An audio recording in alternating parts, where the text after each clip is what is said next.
Vincenzo'S Go Crypto Investing. I just want to take a minute to give my condolences to this rabbit, this poor little baby bunny rabbit that it appeared to be because it was quite small, was brutally slaughtered and murdered by some unsuspecting vehicle and driver that unfortunately ran this poor little critter over. And just a sad sight to see this early in the morning on this mid-October. Beautiful mid-fall morning.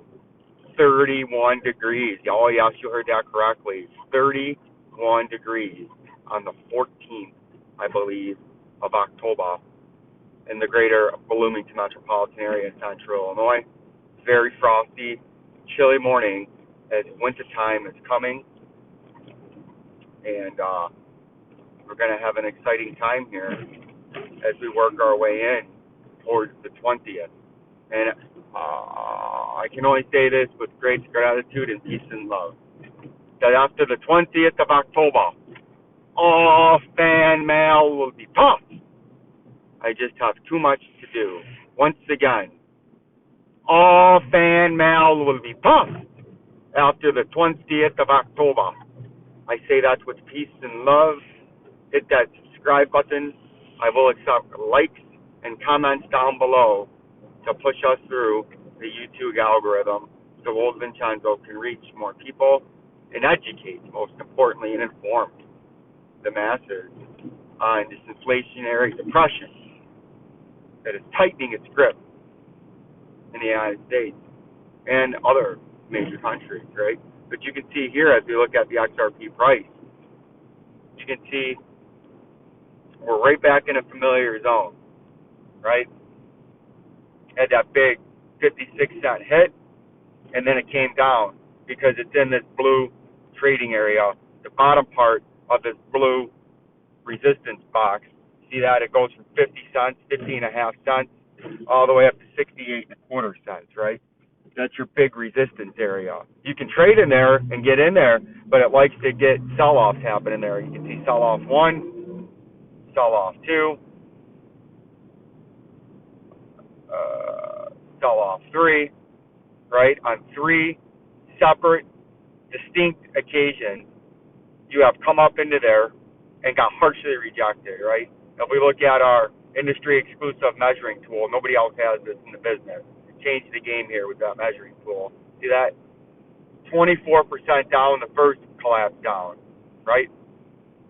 The second time it came, it was a little bit less than 24%, and then the third time, you can see it was a 19.4%, right? 3 distinct crashes after you've nipped in here. But again, you've traded back up into there, and if you can get on top of this and hold it, get some kind of support there, you can theoretically make a push and a massive power play all the way up to 68 cents. We've been warning about that. Not really warning, but talking about it to let everybody know that is an outside distinct possibility that we must pay attention to and can't ignore every time it keeps holding support. But what I am noticing, if I zoom out to the 3-hour time frame, this is very important. Get your notepads out, and this is basic technical analysis. Take a little peek back there. Hold on. I'm maneuvering my vehicle through parking lot at Rivian, right? Going from plant back to our trailer back to plant. But our trailer is near the highway now, as they have systematically pushed us farther and farther away from the building, and then they pushed us outside the guard shack, which sucks because then you got to go through the guard shack every time. But the next stop, if they push us any farther away, as you can see what I'm talking about, we're way back here. The highway's right over there.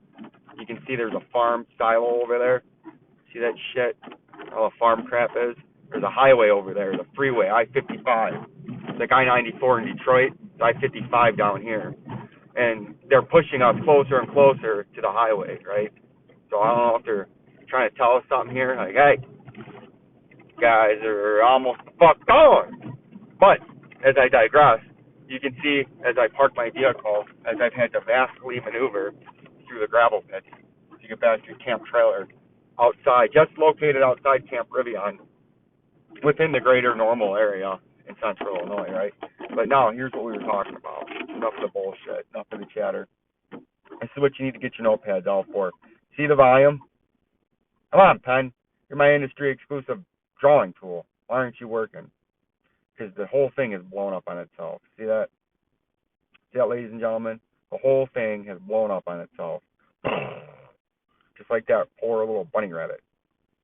Blew up on itself. All right, let's see what we were talking about here. Let's get to the 2 hour time frame. Enough of the shenanigans.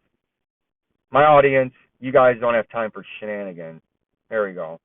See this volume? Get your notepads out. See that right there?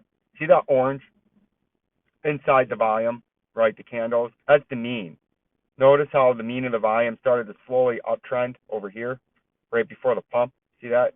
It was way down, and then it started slowly uptrending, and the volume led the price. Very bullish for quite some time up here, right? When the volume leads price, volume trends up, price goes up, volume leading price. Now, ever since this point, where we had the peak of the volume, and you can see the peak right there in the track, the volume's been going down as the price has been trading sideways to up-ish. See that? It's kind of forming that sideways to up. That's the price not getting led by the volume. The volume's going down when the price is going sideways to up. That oftentimes is bearish. We want to see the volume start to trickle up. Now you can see recently we've had a little bit of a trickle up on this last little push right there. So that is better bullishness there as the volume has led the price a little bit, but it's still declining overall vastly. You can see what was going on over here with the wicks, and then the mean of the volume was way up there. The base, it's about that far difference, right? So that's what we're looking at down there, and that's why this 50 cents is major resistance right now as it's coming back up from underneath it. We'll see how it interacts with that. I'm getting sick of these nonsensical things popping up when I'm trying to do a video, so we're going to put it on sleep mode, so that should not happen now.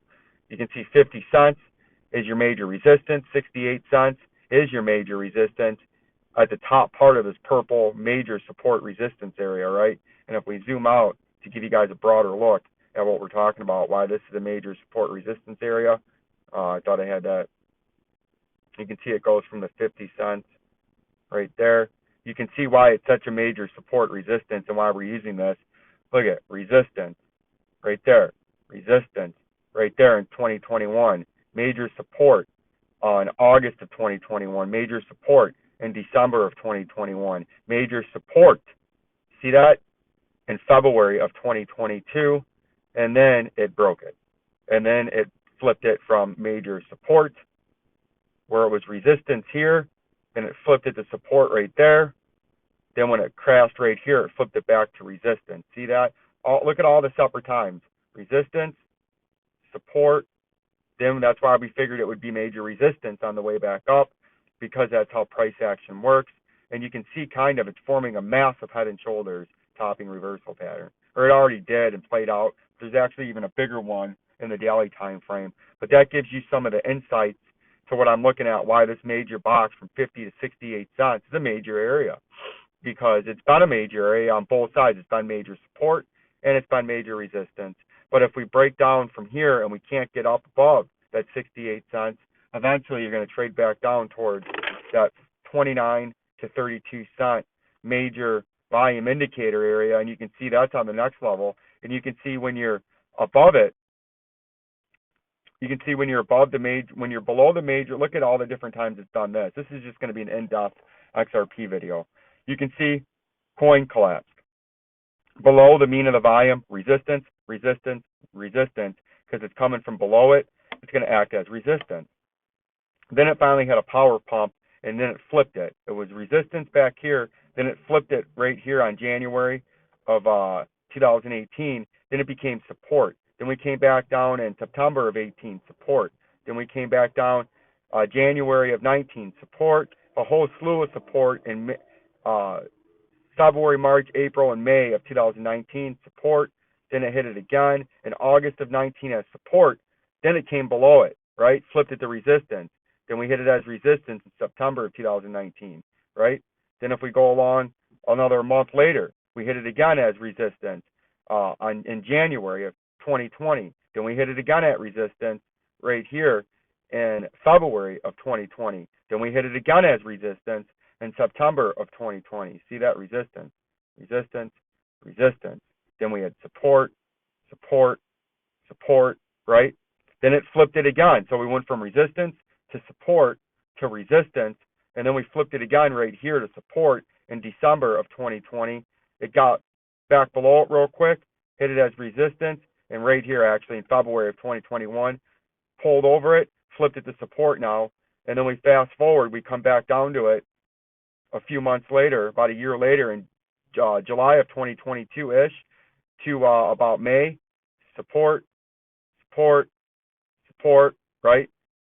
Now it's using it as support again. So that's why we were watching this major area up here and this major area down there, because we do know when it breaks this major area, there's going to be a big capitulation where the price just collapses down into this area and hits this 18 to 20 cent target that we have down here. And then I think eventually maybe even gets down here towards that 10 cent level, right? But that gives you a brief synopsis of how support and resistance plays out, how prior price action plays out, and how that has to implement into your overall technicals and looking at the market to make an educated decision on your accumulation areas, your swing trade potentials, and your day-to-day charting and your day-to-day price action. Just like the Bitcoin price, you can see we had top one, called the start of a multi-year bear market as soon as we broke this rising wedge right here in a topping pattern. This was a major topping pattern in the macro time frame.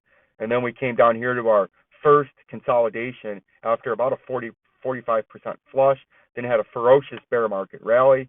Then we made our double top that was called out and specified all the way from here up, telling you this is going to be a double top. This is a bear market double top. It's one of the most bearish macro formations you can get. As you would go, once it became here, I thought it was just going to be a classic bear trap where it comes right there, but then it came up to a classic mountain double top or M-topping reversal pattern. I like to call it the mountain double top because you can see the mountain one, mountain two, and it looks like a mountain. See that? It looks like a mountain right there, and then you got the sun setting into the background, right? But you take it from the top of the mountain double top, a technical target, you would go like this, pull out your industry exclusive line tool, price forecast predictor. See that? And then you would go down to the neckline, which is right here. You can see that neckline at the bottom part of this red zone. 1, 2, 3, 4, 5. Point of a breakout the neckline, and you can see that technical target gets you all the way down here, right about that $13,336. And that's how we got that target, that price forecast all the way back here. We didn't make that forecast here. We didn't make that here. We didn't make that here. We made that when the price was doing its final consolidation right here. That's when we made that call. The first time we made it was probably September of last year when the price was sitting in there, right? We were out ahead of it. We had foresight, and we had the cojones to go out there and make that forecast, calling for a Bitcoin price of at bare minimum coming down to 13,336. And we even laid out when the price was up here how the price could get below 10,000, right? And then we came down in a big consolidation right here, and then we had a bear flag, right? You can see the flag, the pull, the flag, the breakdown, and you can see it. The technical target would be from the top to the bottom to the point of a breakout, and you can see it came all the way down there to our next bear flag that we were in, but we had a mid consolidation, right? We came all the way down, crashed. Then we had a miniature bear flag, and then we broke that down, and the technical target would be from the top to the bottom, and that would get you right here. Then we had another flush, another flagpole, a little bit bigger than this one, and the technical target out of this one is all the way down here at 13,336. Like, subscribe, and share. Peace and love.